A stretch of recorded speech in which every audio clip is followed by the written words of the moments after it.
70 years ago, a great Welshman, Nye Bevan, had the vision, showed the political courage to build a national health service, universal in scope, free at the point of use, covering everyone, irrespective of their means.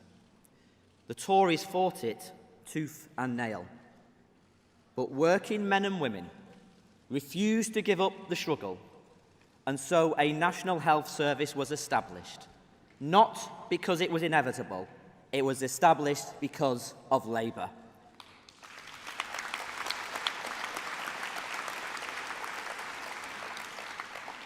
And in place of fear was offered hope. It was, as Bevan just said, a real piece of socialism. And it has survived because of the men and women who have sustained it through 70 years.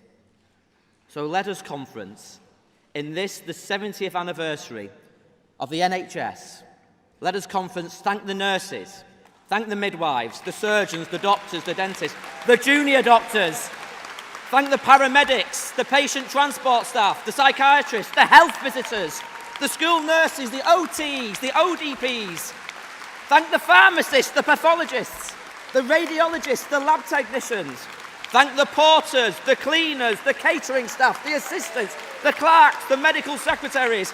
Let us thank each and every one of the staff who do us proud every day. And let us also thank those who have come from across the world to care for our sick and elderly, whether from the EU, the Indian subcontinent, and yes, the Windrush generation too.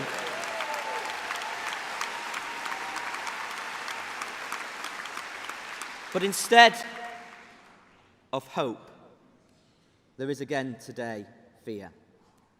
The fear of languishing on a trolley in an overcrowded A&E, the misery of cancelled operations, the distress at social care snatched away, the anguish when hip and knee replacements are refused, or the heartbreak when women are denied a chance to start a family because IVF is restricted.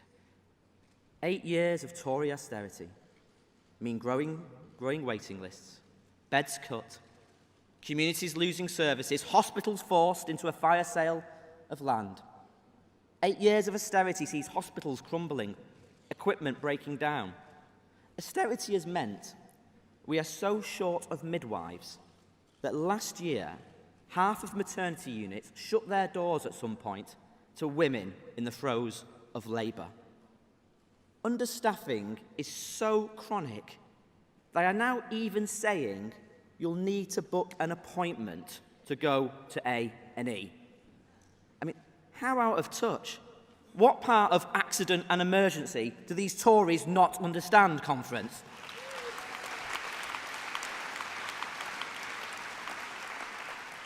It doesn't have to be like this. Austerity was a choice.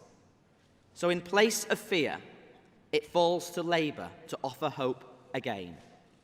If a Jeremy Corbyn Labour government had been elected last year, austerity in our NHS would have ended, as we'd have invested £7.7 billion extra this year. We'll invest in general practice. We'll invest to prepare our NHS for winter.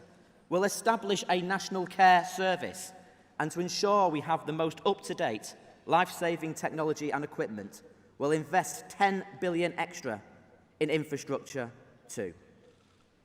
And when hospitals are left stalled, like we've seen here in Liverpool, we will step in, take control and ensure hospitals are completed using public money, not PFI.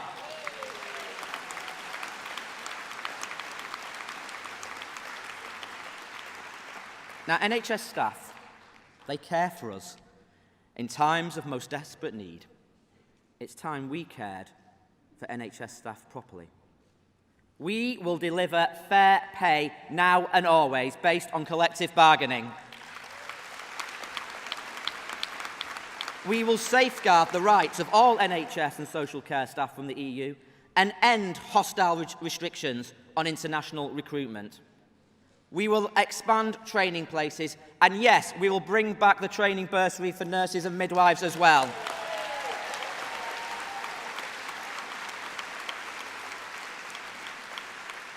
Now, Bevan said, financial anxiety in time of sickness is a serious hindrance to recovery. He was right. So we will end the tax on the sick that is hospital car parking charges.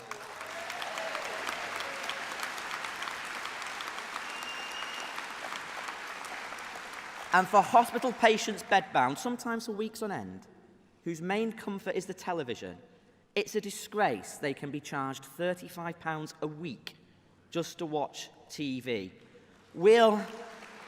I'm telling you, we'll end these rip-offs and deliver a fair deal for patients as well.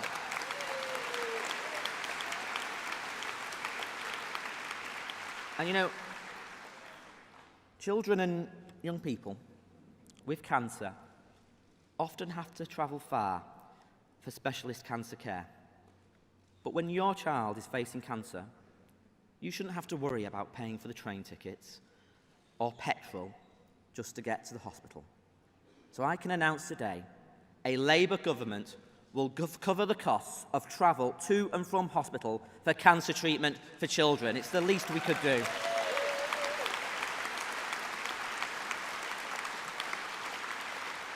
You see, for me, patients will always come first. And as your health secretary, I would never abandon my responsibilities to patient care and safety.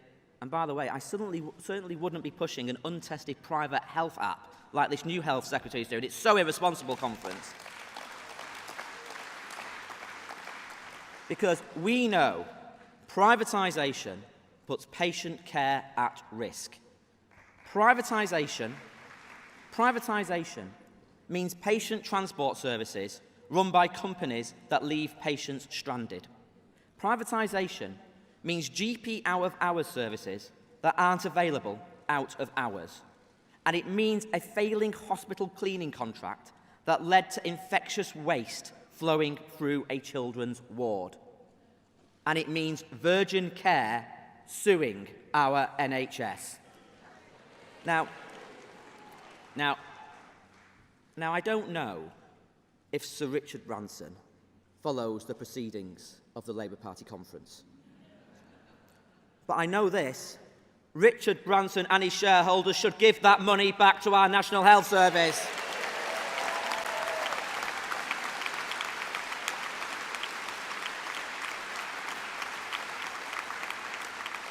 Now, our Shadow Health team, they're here. Barbara Keeley, Julie Cooper, Alex Norris, Justin Maddish, Sharon Hodgson. We've got Paula Sherris and Glenys Thornton too. They've been campaigning. Give them your support, Conference. We thank them today. We've been campaigning on these issues, but we've got more to do as a party. Now, last year, Conference, in the debate, some of you may recall, you asked me not to break your heart. I don't want to break anyone's heart. So I can tell you today, in Parliament, if there is a vote, we will vote against Tory accountable care proposals that usher in more privatisation and cuts.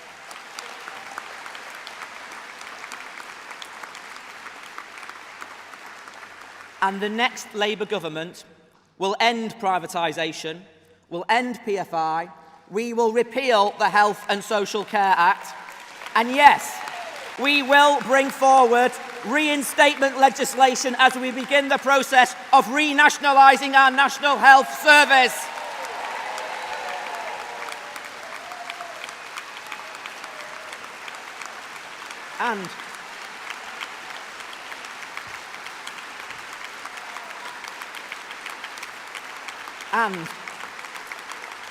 And we will. And we'll block transfers of hospital staff to subsidiary companies too. And in the coming days, I'll join those unions like Unison and Unite on a picket line against this backdoor privatisation.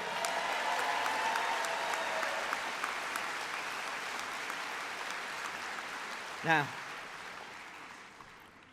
the creation of a National Health Service, it wasn't just about the relief of a mother's anguish who otherwise would have to pay for a doctor to come to the bedside of her sick child.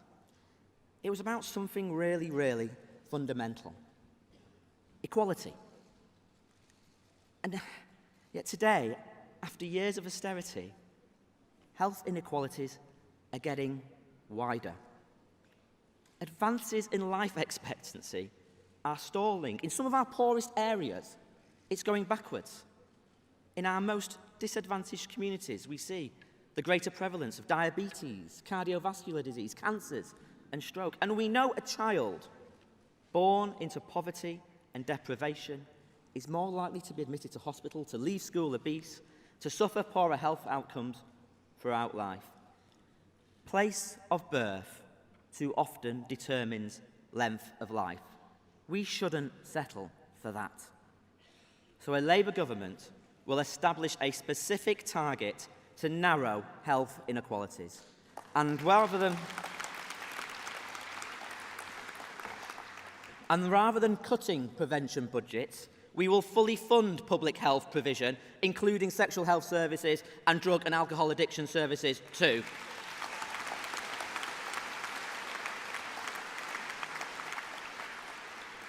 And because our ambition is the healthiest children in the world, so we'll start by tackling childhood obesity through ending junk food advertising on family TV and introducing universal free school meals as well.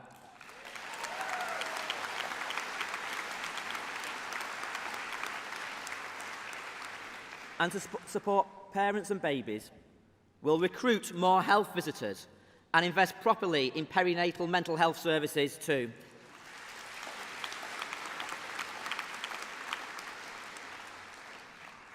But there's something else we need to do. I recently met Rachel. She told me her story of trying to get help for her anorexic daughter. Rachel told me her daughter was sent out of area 3 times over 6 years to different hospitals, including over 300 miles away to Scotland.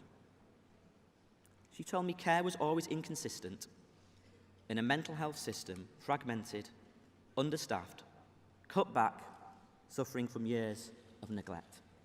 It meant a vulnerable teenage girl, desperately ill, left trapped in an endless cycle of admission, relapse, and discharge.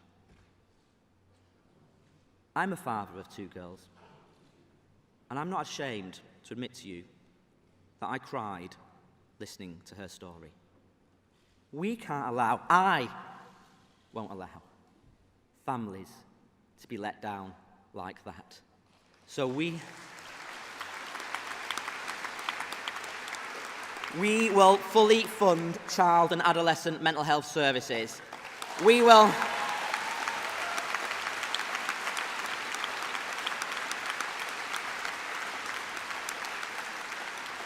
invest in eating disorder services. And we'll end the injustice of children treated on adult wards or sent miles from home as we finally deliver true parity of esteem for mental health services. It's long overdue. We're going to do it.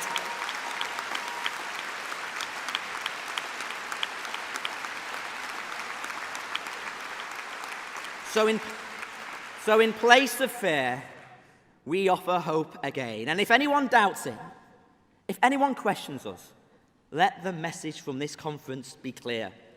Because if it was possible, from the rubble, the debris, the carnage, the austerity of the 1940s, to build a national health service covering every man, woman and child, free at the point of use, then I tell you it's possible 70 years later to fund our NHS properly and provide the quality of care people deserve. So